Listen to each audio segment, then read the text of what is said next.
All right, cousin, this one's for you. Let's take Endo. Whoops, got caught on the doorknob there. Let's take Endo up to the front, up to the van, and do some touring. So, Endo, come on, buddy. Let's go show our cousin what's up with the van. All right, quick tour of the outside of the van. You may notice that I have a camera here. There's another camera on the other side here, and if we go around to the back of the van, let's do that. You see I got two cameras up there, and the ladder, of course, that's kind of a dead giveaway, and then the PVC piping here. That's about the only thing you'd notice from the outside of the van, unless you step back, and then you can see the Maxxair fan up above. And right now it's set to the open position. Let me set it to the closed position and see how much it's visible. I don't even know, really. I haven't concerned myself with that because I don't do any urban boondocking, and I'm gonna need the keys in order to do that. And yeah, those are in the house, so stand by. Just dropped the keys. All right, opening the van door. And I am going to connect Endo to, I'm gonna connect Endo to the one place that I'm sure he's not gonna break free from.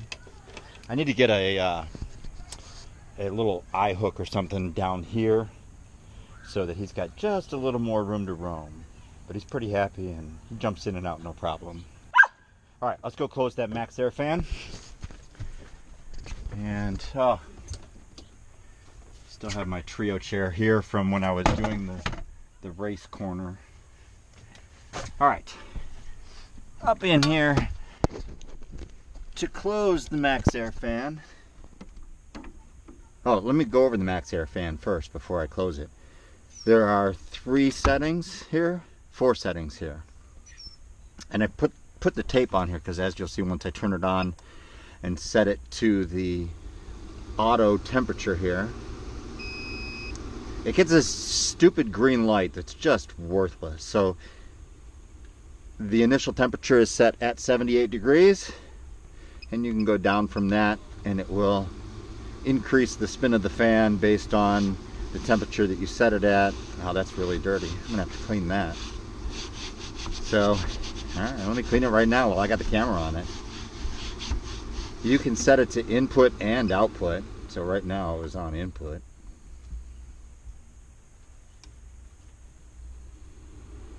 That was output rather, so now it's input. So now it's gonna blow all the crap down on the bed. It's whatever, it's where it was gonna end up anyway. All right, so I need to clean that a little better, and as you can see, there's little clips here that I can use to undo the screen. Oh my God, that was so filthy.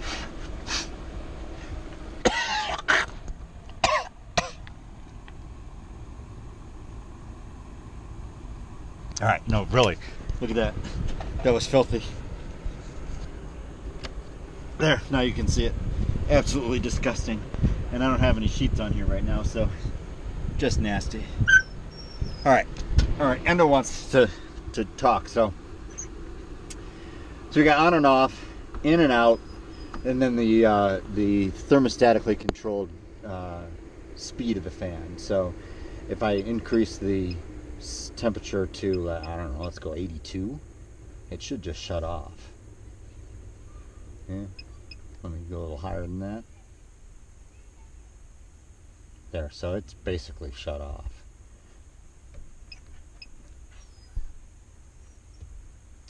So you can use the thermostat control, and I do that often, and that's why I used the electrical tape to cover the green dot, because I don't need the green dot. I know it's on the thermostatically controlled, and so you can use the thermostat to set the temperature and do intake or output, so blowing in or blowing out. Wow, look at my hands now. And I prefer it so that it's blowing air out.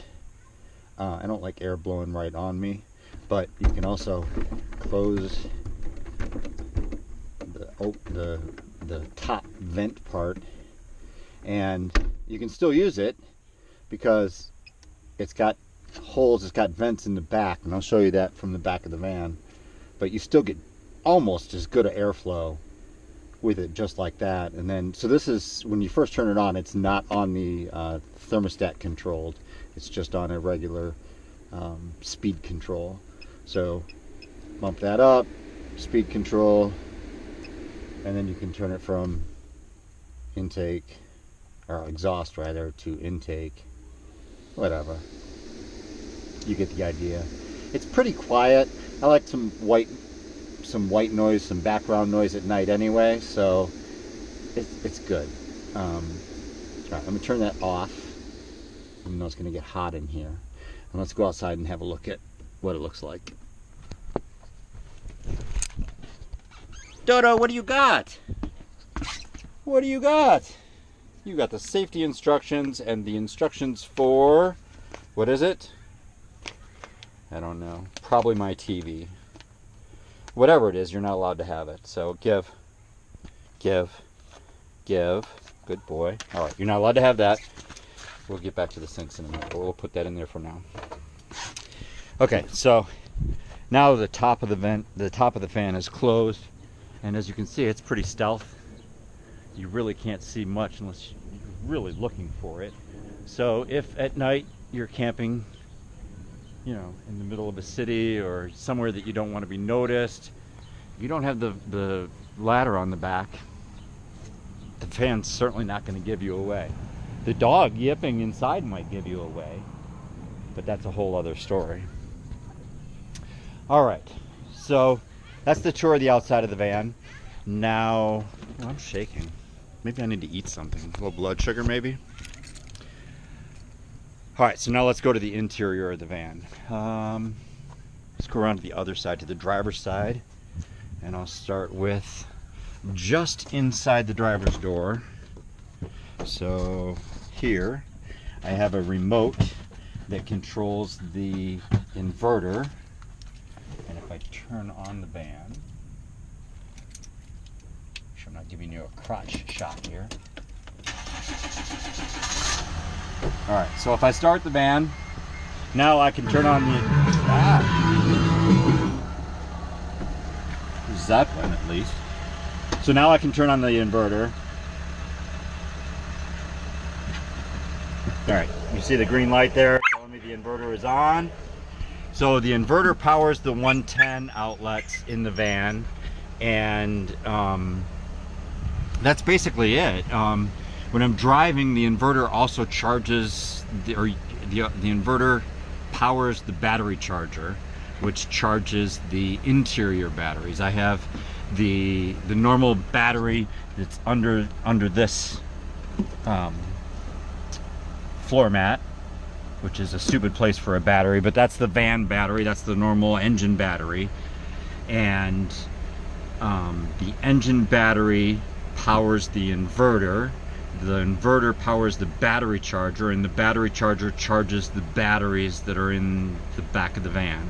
And I'll send you a link to, I think it's called Far Out Ride. I stole the whole plan for the electrical, but it's really pretty basic, and probably one of the cheapest routes I can go, and I can add solar to it at any time I want to.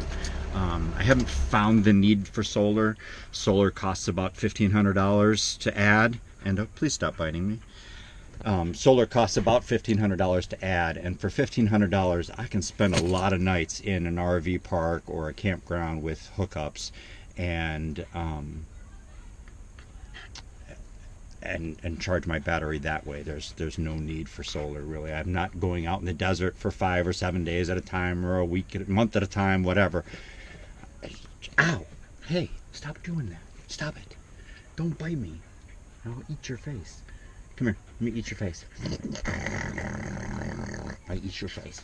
I want to eat your face. You eat my arm, I eat your face. Oh, we're gonna fight, huh? Oh, it's a tooth fight. I'm gonna win. Because I'm stronger than you, for now. Okay, so from a cabin perspective, the inverter remote and the monitor for this is going to be a shitty video, I can tell already. The monitor for the cameras, the exterior cameras, which is up here. And it's not the greatest quality camera. You can see it's kind of a grayscale. It's not great color. And right now, and you can switch the modes so that it's one camera, two cameras. So this is the driver's side mirror camera and the passenger side mirror camera. And they're switched. They should be the other way around, so that the driver's side is on this side and the passenger side is on this side. But I know that they're switched, so it doesn't matter. And right now, the passenger side camera isn't working, and that kind of sucks because, as you can see, the convex mirror on the passenger side is also missing. So I'm kind of struggling with the passenger side view. But as long as I pay attention to the back cameras, I'll be okay. So the default setting is, when you turn it on, it's channel 4, which is the rear facing camera, and then channel 3 is the downward facing camera, also in the back, so that's your parking camera. Channel 2 is my driver's side mirror, hi Endo, and channel 1 is the driver's side mirror. So I can switch it around to whatever I need, but I usually just leave it on. Can I help you? What? I'm not talking to you. Shut up. No, stop. Good boy. I usually just leave it on the rear facing camera because I've been driving for 30 years, 35 years, and this is what I need because I can see, I can see what I need to see on the passenger mirror, I can see what I need to see on the driver's side mirror, and all I'm missing is a rear view mirror, which this camera does just a great job on. So if I had to do it again, I would just do the one camera facing rear and maybe another camera out that side, and I've ordered the replacement convex mirror for that. That sucker was $20 just for the glass. So I mean, I can get away with just the rear view mirror view camera. The only other thing up here that I keep up here on a regular basis is a thermometer, and that is because I tend to leave Endo in the van if I go kiteboarding or go for a bike ride or whatever, and I'll put that right up here like this so that people can see the temperature in the van and know that Endo is not in danger with the temperature. If I leave the max air fan running on the highest setting, it never gets more than 1 degree hotter in the van than it is outside, which is awesome. Moving back from the cab, there is this storage space that was put in by the previous owner of the van, and I left it in place. And this is basically my dresser when I'm on a long trip. I just throw all my clothes up here, and you can see I still have some clothes up here from my last trip. And then I put a clothes rod up here with some blackout curtains, which do a really good job of keeping the light out and keeping the heat out. This front compartment turns into a furnace, an absolute furnace in the sun. So if I'm camping somewhere, I close those, or if I'm parked at a Walmart or whatever overnight, I close those, so that I don't get people peeking in at night if I'm in a Walmart or whatever, and I don't get baked if I'm elsewhere. One of the things that I'm going to do is attach Velcro to the sides of this, because Velcro, as you can see from the screens, attaches nicely to this carpet that is already here. So I can then attach the blackout curtain to the side, which will let no light in, and then I'm going to use magnets or Velcro to close the middle. And then I can do the same thing on this side because I have carpet over here. So I can close that with Velcro and not let any light in. Along the top here, all the way down both sides, or almost all the way down both sides, I have a valance. Is that what it's called? A valance? Whatever. An aesthetically pleasing thing to block the seam between the ceiling and the walls. And I also put LED lights, and you can see those are just kind of taped up there. Nothing real fancy, but when you look at it from this side, they look really good. And I don't know why you can't see them here very well, but they are there. Probably because the door is open and we're getting a lot of light from the door. Let me close the door and see how that looks. I'm pretty sure you can see them really well. Yeah, look at that. So, there. Now you can see the lights under the valance. And then I have 4 banks of these LEDs. And all this runs off the 12-volt batteries, which I'll show you in a little bit. 4 banks controlled by 2 switches up here, and then 2 switches that are back there, and you probably saw those as I turned them on when we were working with the fan. Going back to the front and working our way towards the back. Let me open up the door so we have better light. Okay, working again from the front to the back. This space here is normally where my fridge is, but I lent the fridge to my son while he's in Florida visiting my parents, visiting his grandparents. So right here is where you would normally see the Dometic 65 quart DC powered or AC powered refrigerator freezer. And I'm really happy with that. It's a great fridge freezer thing. Alright, so the passenger side of the van is my kitchen area, and I have 2 cabinets and 1 endo stop. I don't know if you'd call this a cabinet or a cubby or what, but so 2 big cabinets and then this little storage area here. The countertop is made of, I think it's LDPE. It's the cutting board material. So, and that was an expensive piece, but I thought it would be worth it, and I really like it. So I can use the whole thing as a cutting board, and it cleans up really nicely. I have a dual sink. One sink is under this section, one sink is under this section, and then the faucet has this retractable hose piece, which is nice, and it has a pull this out here so you can see that it has a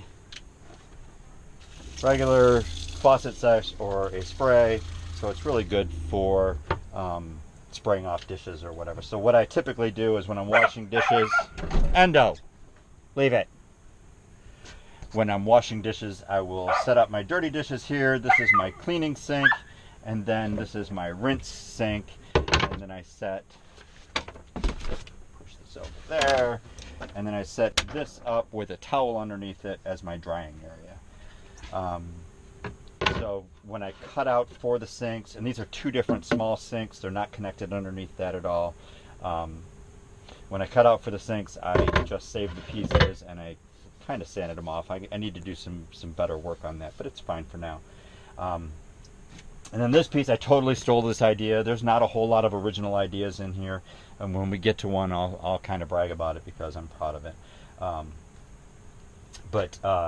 This sink is covered by another piece of the cutout, but it's attached to a drawer system that you can see here is kind of fancy. So I like that. And then when I'm just generally driving or camping or whatever, just for general use purposes, I leave this piece here because I can use the sink, but I still have counter space area on top of the sink. So that's that. Scissors, always handy, and I just have them hanging on a lanyard here. All of the white paneling pieces they're called white hardboard, and I got them at Lowe's, and I think they're like $14 a piece, and they're basically whiteboard. You can use them as whiteboard. You can see, so I left some things on there that too long, so they've kind of stained it a little bit. But if you use it as a whiteboard and you wash it off within, I don't know, like a month, it doesn't stain. This one I left on there for quite a while, so it stained it a bit. So back to the kitchen area.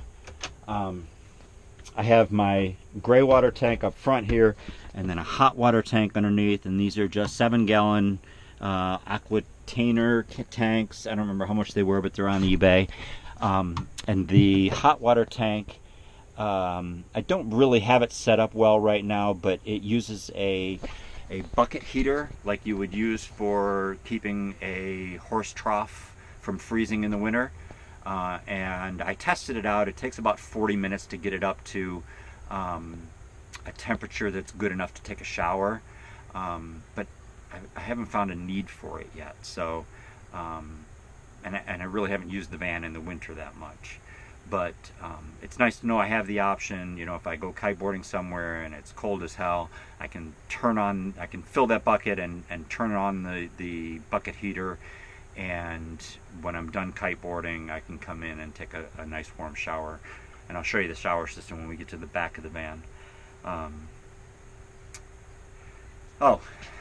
Going back up to the front here. So beneath the drawer front where that holds the sink, I have a 110 outlet, and then the switches for the hot water and the cold water pumps. And then down there I have a 12-volt cigarette style outlet for the refrigerator. But the refrigerator can also plug into the 110. Right now that's not working for some reason. I have no idea why. I probably bumped a wire or whatever, but it's not working. And so on my last trip I just ran it off the 110 and it worked just fine. All right, moving over to the other side. I made these screens just before my last Outer Banks trip, and generally speaking they worked okay. I'd like to find a better way to do it. Maybe a bigger overlap between the two sections. Maybe the door section, if you will, could, you know, come over quite a ways. There's no reason it couldn't overlap a lot.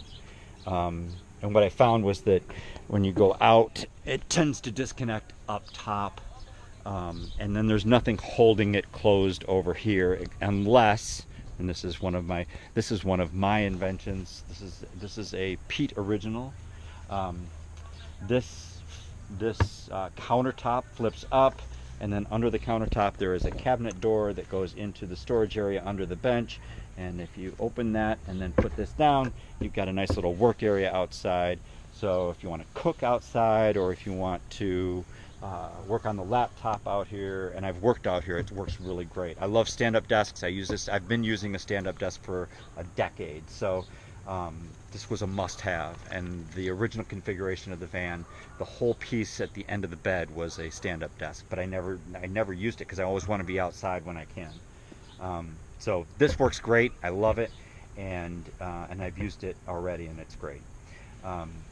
But so what I can do, getting back to the screens, is I can tuck this screen in behind there and then close this down, and it holds it closed nicely, but then it still allows this to flap open so that Endo can come and go as he needs to. So I want to kind of make that a little more permanent, a little more formal, and make that so that it sticks a little better, maybe some more Velcro or something. This side works great. It's perfect the way it is. Maybe I could add a little other piece of Velcro right here, but I've not found that bugs are an issue where I've been camping so far anyway. So I'm really pretty happy with the screens. And I'm pretty proud of myself for sewing them myself. I haven't sewn since 8th grade, so thumbs up for me for that. All right, I'm going to put the camera on the countertop here so that I can show you the next couple things. So, okay, the benches, put that there, that should be good. The benches, so the bench tops lift up, and there's plenty of storage underneath. This one lifts up that way. This one lifts up just as well.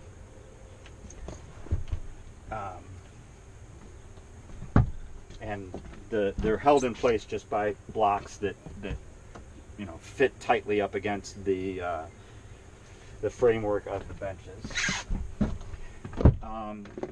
For the longest time, when I first built the van, I didn't have a battery monitor, and when I put the battery monitor in, I only cut out 3 sides of the flap for the carpeting that covers it, because it's illuminated, and I didn't know exactly how bright it was going to be, so, and I didn't want it illuminating the whole van at night, so I left this flap over it, and I'm kind of glad I did. It keeps it from glowing blue onto the floor at night, so that's a good thing. The back of the back bench, the backrest there, has legs. You can see here it has legs that are velcroed closed right now, but they flip open like that. And then, and I'll do this now, I'm doing this just for you because it's kind of a pain in the ass, but I did it. I made this for my granddaughter so that I could take them camping with me if I wanted to. Oh, another thing is that this space that where between the bench and the cabinets is perfect for Endo's kennel, his cage. So if I want to put him in his kennel while I'm driving or while I'm kiteboarding or something like that, I can tuck him away and not worry about him chewing on benches or seats or cords or whatever. Okay, so back to this here. So I can flip these open like this, and then this piece fills this space. I'm not going to fight with it. It's really tight, but it fills this space between the cabinet and the bench. Like I said, I'm not going to fiddle with it because it's not that important. So this makes another small bed for a granddaughter or whatever. It's really quite comfortable, and you could actually have an adult sleep here if they don't mind curling up, because I'm 6'2" and I could probably fall asleep here really easily. As a matter of fact, Endo didn't give me my nap today, so yeah. No, I'm not going to take a nap. Behind the back of the bench, I have another curtain rod. Bring the camera down here. I have another curtain rod that I use for holding a blackout curtain so that you can't see back into the garage area, and you'll see why in a few minutes when I get to the back. And then I can also hang clothes on there, and I have 2 pieces of pool noodle that I cut and then put onto the curtain rod so that the clothes that I have hanging here aren't sliding around while I'm driving. It was a bit of overkill, but it was a good idea, so I did it. All right, let me put the back of the bench on, and then we'll get to the electrical.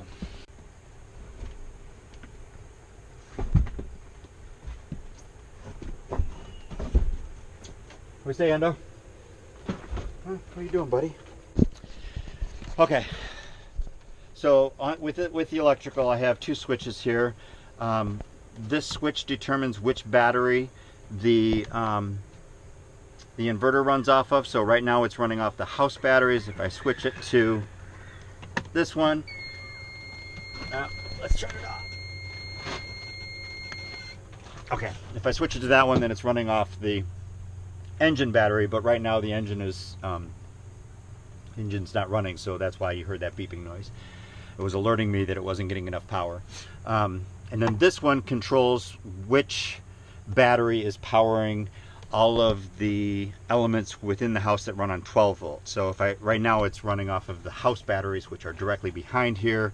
If I switch it to the number 1, then all of these lights and everything else in here, except for the 110 outlets, will be running off of the engine battery. So if for whatever reason, and I've done this a couple of times, I happen to run down the engine battery, I can set this to both like that, and then the house batteries will trickle charge the engine battery, and within, I don't know, a half an hour or so, I'll be able to I'll be able to start the van.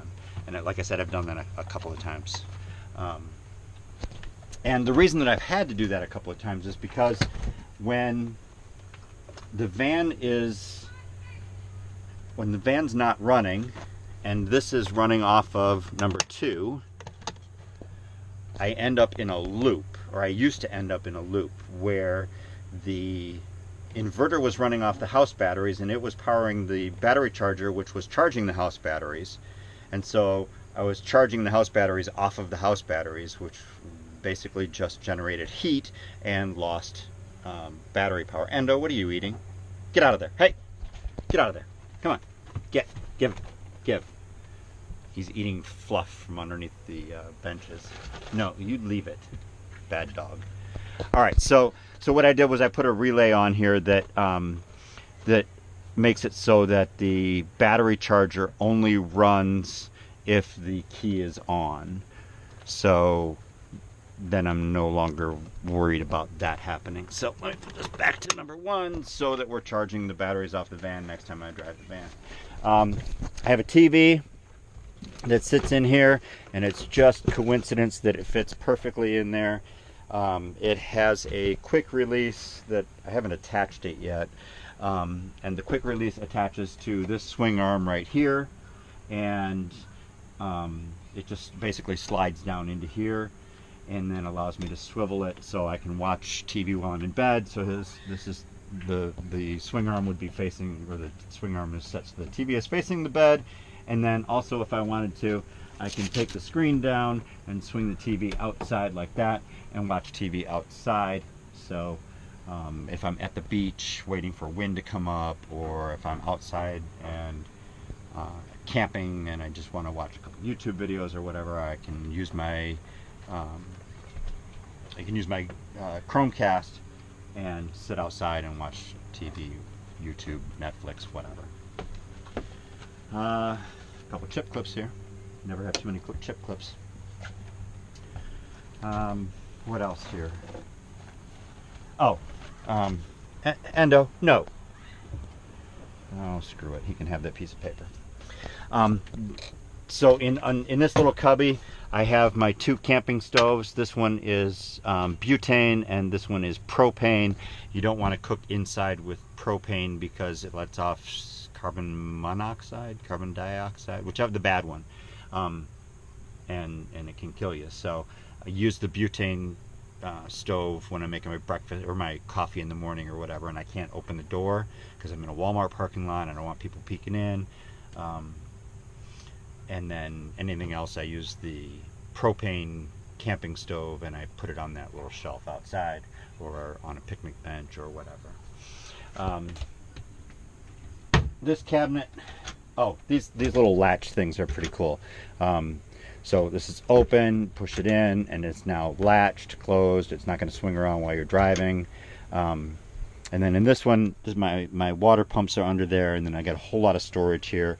I do plan to put some drawers in here, but I haven't gotten to that yet. And then I do plan to paint all this too. I'm not going to leave it as plain plywood. The only other thing worth mentioning here is my table, and I'll show you how that works. So if you open these cabinets a little bit, I'm going to put this up here. Hopefully you'll be able to see it without obstruction. There. If you can see the little corner of the cushion, I can deal with that. All right, so underneath this black felt, I have my tabletop, and it's on a dowel pivot, so the dowel that goes through a hole here, and it just swings on that dowel, and I can swing it out, and then lift up this one and swing it in, and so now I have a tabletop that's held in place by the cabinet doors, and I can have one person sitting here, one person sitting where I am, and another person sitting here on the corner, and you can basically fit 3 people in here to eat. You can use it while you're driving, so if if I have one of the granddaughters with me and we're going on a long trip, they can set their laptop up here and play and do whatever else without having to worry about having a place to put their stuff. So, and it just swings back into place. In order to secure it in place, I push it all the way in, I push it up, and then push it all the way the rest of the way in, and now it's setting up on the back of the cabinet back there. So, and I haven't had a problem with it swinging out. all good there. I do have a bit of a dead space, if you will, beneath the cubby where the cabinet and the bench overlap, but I tend to find uses for it. Right now I usually put my tools in there, and I get my extra electrical supplies in there. So it's not exactly wasted space, but it's not easy access space.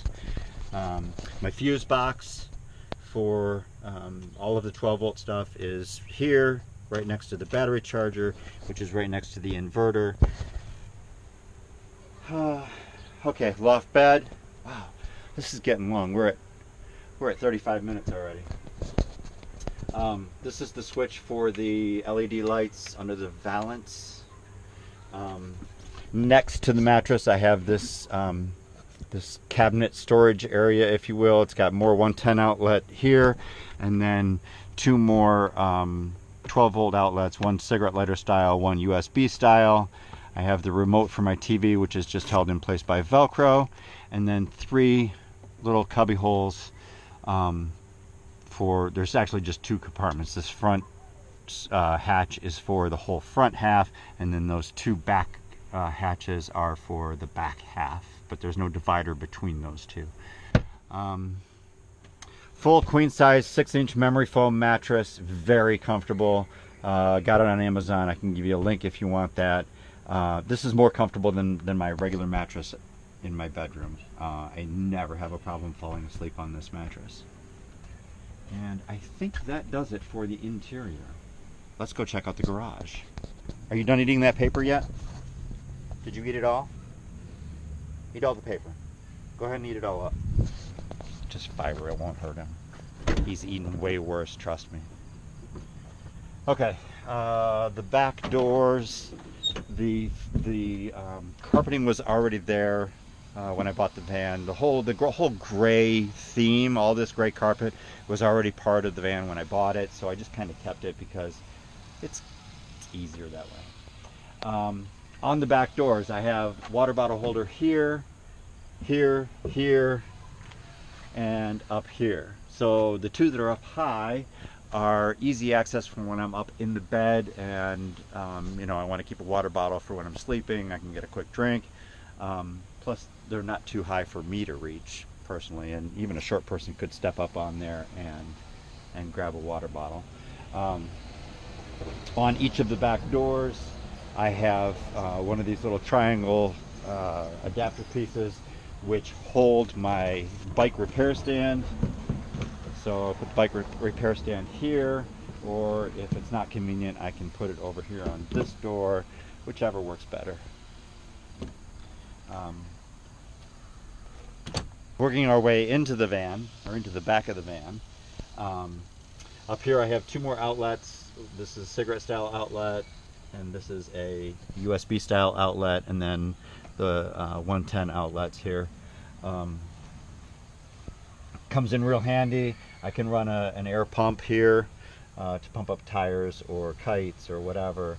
And then under here I've got a little cutout so I can have my my baby wipes, which I use after a bike ride to clean up, and also the dog poop bags, which goes without saying.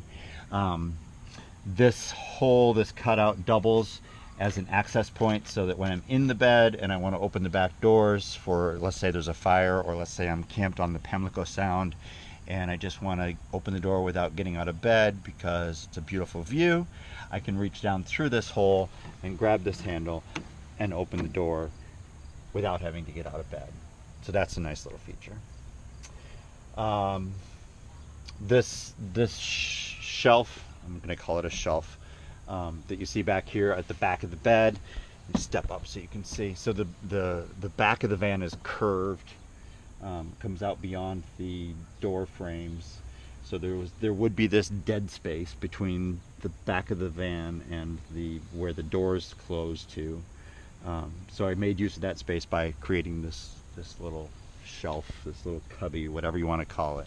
And I typically store, you know, sunblock, bug spray, and then you can see the doggy bags that feed through that hole are there. On this side I have the hot and cold water water pump switches so that I don't have to go up front to turn those on. And the reason for that is because I have a shower out the back. And let me just put that there. So, and then so down here are the controls for the shower, and then you can see, ta-da, shower out the back. It's not the most powerful shower. I've used it a few times. I've used it to clean bikes. I've used it to clean the endo. But you know, it serves the purpose, and it will run hot or cold water through it. So it's been a nice feature. I'm glad I added that. Working our way down from the top for the bed frame. So I have 3/8 inch plywood sitting on top of aluminum, and the aluminum is a one of those trifold ATV ramps, and I cut the hinges off so you can see right there, right there, right there. That's where I cut the hinges. So the 3 pieces from the trifold make up the frame for the platform of the bed, and then they sit on aluminum rails, which I bought from a local aluminum supplier. Those are held in place by bolts that go into riv nuts. If you have not looked into riv nuts yet, you need to look into riv nuts because they are invaluable. What else from the top? So I added this little piece of carpet, which is just a flap to kind of disguise, at least at my eye level, it disguises, you know, the base of the bed, but at most people's eye level it doesn't do much. On the left side here, you may have seen this when I showed you the shower. I have a drawer system that I use for mostly for my kiteboarding stuff, but you can see I have, so this is my kiteboarding utility stuff, my booties, my gloves, my board shorts, my rash guards, etc.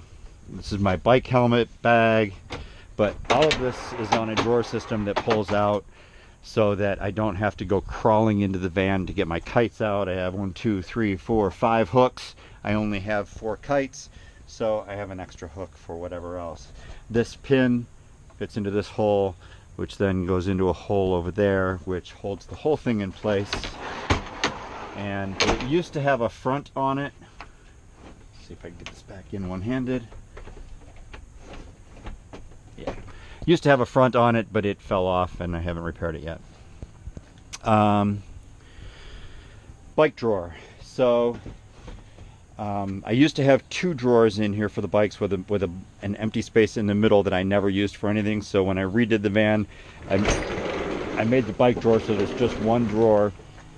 And it pulls out far enough so that I don't have to go crawling into the van. Let me open this all the way.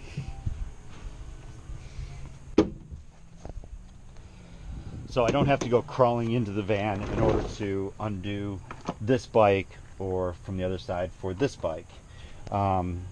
These little mount systems that I made attached to this L-track or logistic track, using 1 bolt. I probably should have used 2 bolts because they're not the most secure, but I can always fix that later because I made them and I can remake them.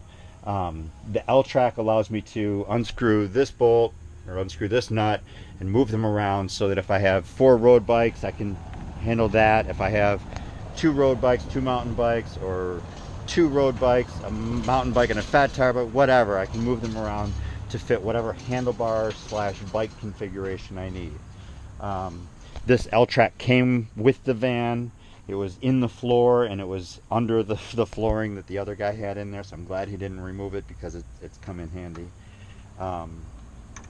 It's not cheap, and the attachment pieces that you used for this bolt that comes through and the nut that's on it, those aren't cheap either, but I think they're worth it. All right, so pushing this back in and looking deeper into the van. Oh, over here I have a floor mat from my old Toyota Matrix that I use to stand on when I'm going to take a shower outside. And this tray is just full of all my mountain biking stuff, all my biking stuff, period. Extra headbands, my water, my Camelback water holder, another helmet, etc. Up here you have a 30-gallon freshwater tank that's fed to the outside by a hose, and you can see the outlet for the hose here, and it's got a little vent there so that you don't have to worry about creating a vacuum when you run your water pumps, etc. So yeah, so 30 gallon fresh water. Haven't had a problem with running out of water there yet. Works really well.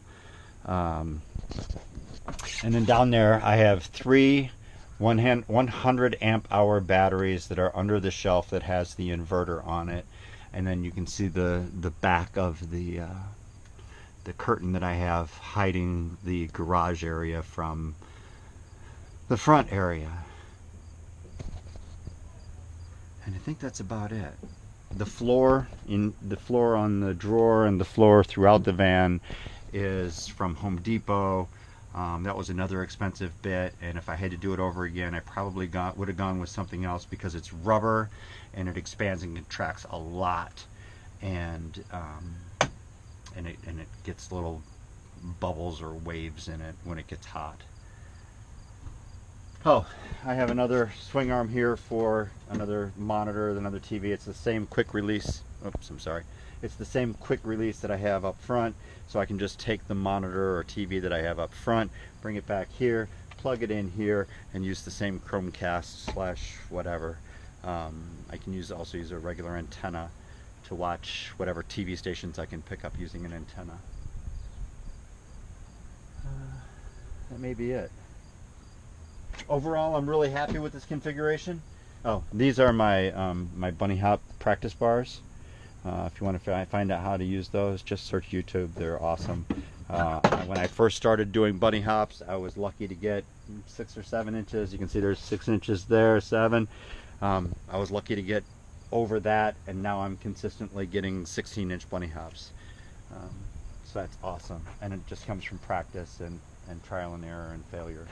I didn't make much when it comes to build videos because everybody's configuration in their van is different, and there's nothing square in this van, so I couldn't tell you measure 33 inches here and cut this at a right angle and yada yada, because nothing is at a right angle in these things. My remaining projects to do, I have to finish eradicating all of the rust that is it's really a big problem on these Sprinter vans. Under the there's a black plastic piece that fits over this, and this seam here is where the undercarriage meets the floor. So I have to finish eradicating the rust. Oh, one other thing that I added was this other pool noodle thing that I spray painted gray, of course, because what I found was that when I opened that door, the vertical on the ladder was hitting this seam here, and you can see that it was causing the crease. So I added this pool noodle there so that that crease didn't get any worse. I don't think I'm going to try to fix that. It just doesn't seem worth it. I wouldn't mind adding an awning. I've found, an awning would be a great thing to have. And that's about it. I really don't have that much else that I need to fix on it. Might adjust the screens a little bit, but that's a cheap project. I'm definitely going to make a screen piece for the back of the van up here, maybe the whole back of the van, I don't know, but at least initially for this part, so that I can leave the back doors open and get a nice breeze coming through without running the fan, or with running the fan on low for white noise, whatever. It would just be awesome to wake up on the Pamlico Sound and be able to just roll over and look out without having to open the door, because it's already open and I've been fed a nice breeze by the screen overnight. So there, that's about it. Cheers.